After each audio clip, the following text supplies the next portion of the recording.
ओम साईं राम श्रोताओं, आपका दिन मंगलमय हो। साईं कथाएं में आपका स्वागत है। आइए आज सुनते हैं श्री साईं बाबा की एक अनोखी कथा। शिरडी के साईं दिखने में बिल्कुल सहज और उनकी क्रियाकलाप जितनी सहज, समझने में उतनी ही दिमाग की कसरत करा देने वाली। ऐसी ही एक कथा, ऐसी ही एक घटना की चर्चा करती हूँ मैं। एक बार हुआ यूं कि श्री साईं द्वारका माई के सीढ़ी पर, द्वारका माई जहाँ वो रहा करते थे, शिरडी गांव के द्वारका माई में उन्होंने निवास किया, ये सभी जानते हैं। तो शाम का वक्त था और बाबा अपने कुछ भक्तों, 2-4 भक्त उनके थे, उनके साथ वो मस्जिद की, द्वारका माई मस्जिद की सीढ़ियों पर बैठे हुए थे।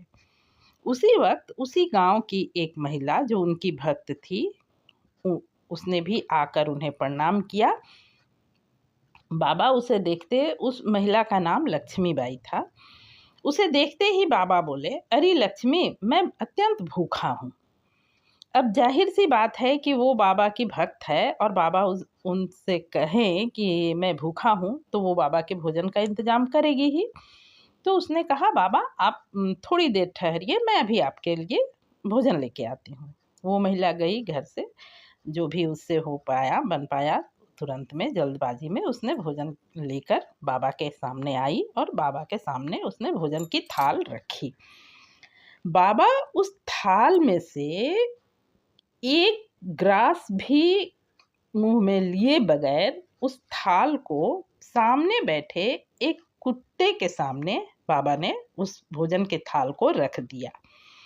कल्पना कीजिए श्रोताओं कि जो भी मन में जैसा भी श्रद्धा रहा हो, पर यदि कोई मेहनत से घर से जाके तुरंत ला करके भोजन रखे, बाबा उसमें से 2-4 निवाला ले लेने के बाद यदि उस थाल को दे भी देते कुत्ते के सामने, तो शायद लक्ष्मीबाई को बुरा नहीं लगता। पर बिना मुंह में लिए पूरी की पूरी थाल सीधे कुत्ते के सामने रख देना, जाहिर सी बात है कि लक्ष्मीबाई आहत हुई होंगी, उन्हें दुख भी हुआ होगा, हो सकता है क्रोध भी आया होगा। तो उन्होंने दुख और क्रोध भरे मन से बाबा से कहा कि साईं, आपने एक निवाला भी नहीं लिया, फिर मुझे क्यों परेशान किया? बाबा चाहते तो स्पष्ट शब्द में उन्हें जो बताना था वो बता सकते थे, पर बाबा ने जो कहा उसे समझने का प्रयास कीजिए। बाबा के शब्द यही थे। बाबा ने कहा कि कुत्ते की भी तो आत्मा है, कुत्ते का भूख शांत करना भी मुझे भोजन कराने के जैसा ही है। अब आप यहाँ पर कल्पना कीजिए, बाबा की ये लीला, बाबा के ये चमत्कार कहिए, उनकी लीला कहिए, चमत्कार तो ये शायद नहीं कहा जाए, लीला कहिए, जो उन्होंने जिस दृश्य को उपस्थित किया, इसका अर्थ समझने के लिए कितने सारे ऑप्शन खुले हुए हैं। एक बार को मन में ये आ सकता है कि साईं ने स्वयं को कुत्ते के बराबरी की, स्वयं का बराबरी कुत्ते से कर दिया। एक बार को मन में ये आ सकता है कि क्या बाबा को यही करना था, तो वो सीधे सीधे भी तो लक्ष्मीबाई को बोल सकते थे कि लक्ष्मी, ये कुत्ता बहुत भूखा हुआ है, इसे 2 रोटी दे दो, वो भी कर सकते थे। पर साईं ने ऐसा कुछ नहीं किया। उन्होंने सीधे सीधे ये भी नहीं कहा कि ये कुत्ता को तुम अपने घर ले जाओ या इस कुत्ते को भोजन दे दो या कुछ भी। उन्होंने स्वयं के लिए भोजन की थाली मांगी और वो थाली उन्होंने कुत्ते को दे दिया।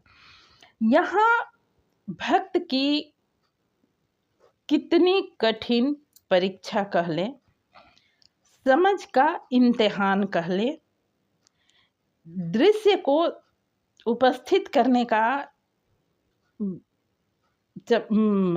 समझाने का एक तरीका कह लें। लेकिन ये ऐसे ऐसे दृश्यों से, ऐसे ऐसी लीलाओं से साईं बिल्कुल अद्भुत और अनोखे दिखते हैं और हैं।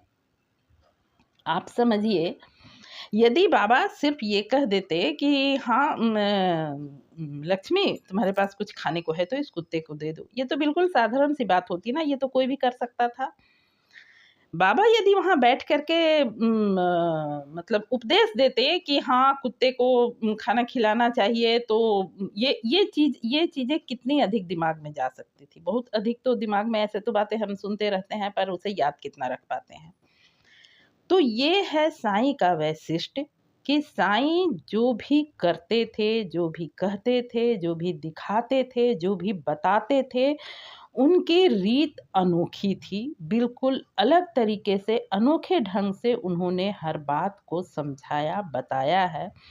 उसे समझने के लिए एक अलग तरीके का समझ विकसित करना है, अलग तरीके से समझना होगा, तभी हम समझ पाते हैं बाबा की रीत।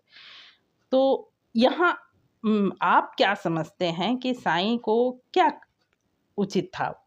साईं को क्या करना चाहिए था? आपको क्या लगता है?